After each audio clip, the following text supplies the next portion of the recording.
This will work if you do it 1,000,000 times a day. A million's a hyperbole, but sometimes I feel like I do it 1,000,000 times a day. I'll be working on this presentation and I'll think, oh man, what if they don't understand it? Or what if they think it's hokey pokey? Or what if they think it's not valuable? What if they don't like it? What if they, and really the fear is, what if I'm not good enough? And they go, there's a program. And I've practiced aligning so many times, it literally just takes one breath. In the past, it's taken 9, 10, maybe a few minutes, maybe 5 minutes. Years ago, it took hours. But now I can do it with one breath. And I say align. And I'm right back on to creating the presentation. And that's why I can present it to you, because I didn't get caught in my mind traps or judging my thoughts. When you're free of your mind, you have peace. Now, I'm not saying never think again. I'm saying use your mind for purpose. Use it to solve problems. Use it to plan and to prepare for your aligned actions, and use it to focus on the aligned action you're doing. But don't use it to analyze, criticize, compare, judge, and don't allow it to use you. This is when you find peace. It's a state of no mind, where your mind's not running the show. And it feels very uncomfortable because we feel addicted to our own thoughts, even though those thoughts are causing us stress, causing us to doubt ourselves, causing us to feel like what we have is not good enough, that we're not good enough. Those thoughts aren't true. They're programs. But you're not alone. Every single human on this planet has them.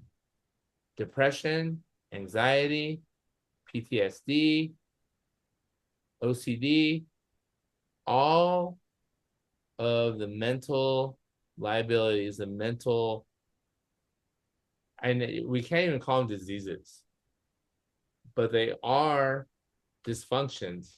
They all are because of hardwired programs. And for some of us, these programs started when we were in the womb. For some of us, they started in early infancy. A human brain is different than every other mammal. Most mammals have a fully developed brain when they get out of the womb. Horses. I know Cindy works a lot with horses. When a horse gets out of the womb, it knows how to walk and run already. It doesn't have to learn how to walk. It's already, because its brain is already developed. Because of our prefrontal cortex, because of our brains and the way they work and how much they're capable of doing, they don't finish developing for a whole year after we are born. So we're looking to our parents, our mom especially, for that development to form the new synapses. So if mom was super stressed when you were in the womb, it affected your brain synapses. It affected your brain wiring. You were basically programmed with fight or flight beliefs, hormones, and a tendency to go towards that. And if mom didn't make a lot of eye contact with you and give you a lot of loving nurturing in your early first year of life, then your hardwiring was already off kilter. If you went through an abusive relationship, it can rewire your brain. And you have these instant fight or flight programmed responses. That's why we have so much obesity, depression, anxiety, and general dysfunction now, because of the programs. You can spend millions of dollars on hypnotherapy, psychotherapy, psychology, counseling, and therapy. But I am telling you, from my experience and from science, if you identify the programs, the thoughts, beliefs, and feelings that go along with those, you can downregulate them and allow your authentic, and create space for your authentic programs, your authentic self to run the show. But it means less thinking. So there's nothing wrong with you. There's nothing wrong with me. There's nothing wrong with any of us. It's just the programs we need to change. And I am teaching you how to change your programs. I am teaching you to not have to use willpower not to eat a food you know is going to jack up your hormones and make you retain water or gain fat. I am teaching you how to change the programs. And it doesn't require willpower. It requires authentic alignment and now being. And you can bust up that shame pain. Remember, they used to be your self-protective programs. Don't be mad at the programs. Like, the best day of my life was when I was no longer ashamed that I went through addictive periods of my life. When I no longer felt embarrassed to share that. When I no longer felt like something was wrong with me because of all the loss and pain and suffering I've had because of my addictive traits. And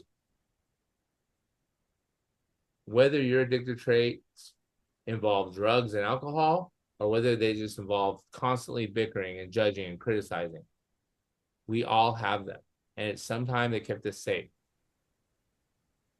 But realizing that they're not keeping us safe anymore, but not being mad at them, not judging them, not thinking you're less than because you have them, and realizing we all have them. That's when things get better. But we have to realize these are programs. These are not aligned with our authentic self. And now those programs are keeping us stuck. So I'm going to go back to this one, becoming super aware. What am I feeling right now in my emotional body? Because you feel emotions in every cell of your body. Becoming very aware. What am I feeling right now? And deciding to be authentic.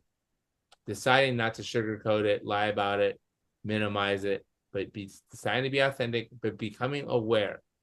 And asking yourself, is this aligned with my authentic self? Or is this one of the programs? Because studies show we all have 5 major programs that hold us back.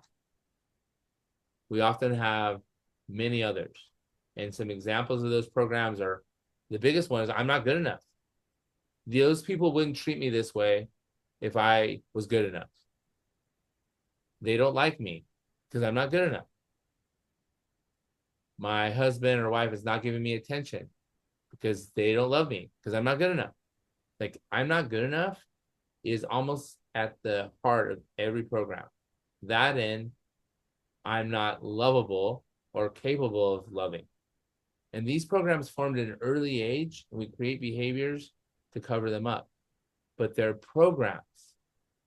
It's just that they've been there for so long, they feel so familiar, we become identified with them, we identify with them, and they almost become addictions.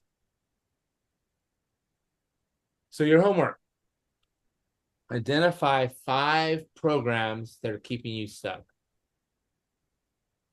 What are 5 things that are keeping you stuck? They can be beliefs, they can be thoughts, they can be actions, they can be emotions. Because if you keep feeling stressed or depressed, there's thoughts and beliefs that come before the feeling. They're happening so frequently. You are identifying